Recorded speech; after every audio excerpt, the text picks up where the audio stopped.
শুভ সকাল। প্রতিদিনের pre market আপডেটে আপনাদের স্বাগতম। সূচক 149.31 পয়েন্ট বা 3.02% হ্রাস পেয়ে 4,802 পয়েন্টে স্থগিত হয়েছে।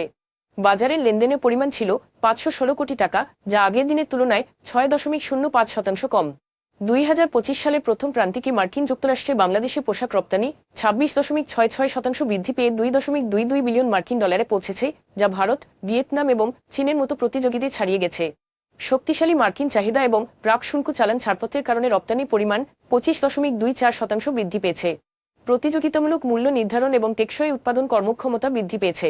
মার্কিন শুল্ক বৃদ্ধির কারণে ভবিষ্যতে এই প্রতিযোগিতা নিয়ে সন্দিহান রয়েছেন রপ্তানিকারকরা। বাংলাদেশে পিএমআই এপ্রিল মাসে 52.9 নেমে এসেছে, যা মার্চ মাসের তুলনায় 8.8 পয়েন্ট কম, যা মূল খাতগুলিতে ধীর গতি প্রবৃদ্ধি এর দ্বারা প্রতিফলিত হচ্ছে। কৃষিক্ষেত্রে প্রবৃদ্ধির পাশাপাশি উৎপাদন, নির্মাণ এবং পরিসীমা ক্ষেত্রেও মন্দা দেখা দিয়েছে। অর্ধায়ন জমা পড়ার হার কমতে থাকে, যদিও কর্মসংস্থানে প্রসার দেখা গিয়েছে।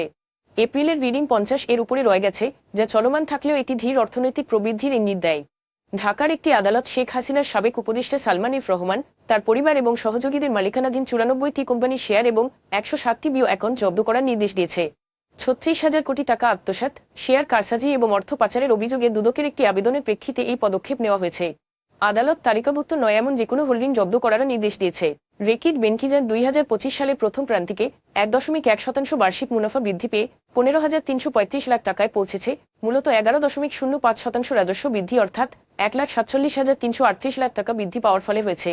ইপিএস আগের বছরের 32 টাকা 10 পয়সা থেকে সামান্য বেড়ে 32.45 টাকায় পৌঁছেছে। পণ্যের চাহিদা বৃদ্ধির কারণে এই প্রবৃদ্ধি হয়েছে। এখন এ পর্যন্তই। বিকেলে আবারও আসছে ডেইলি মার্কেট আপডেট নিয়ে, সে পর্যন্ত আমাদের সঙ্গেই থাকুন। ধন্যবাদ।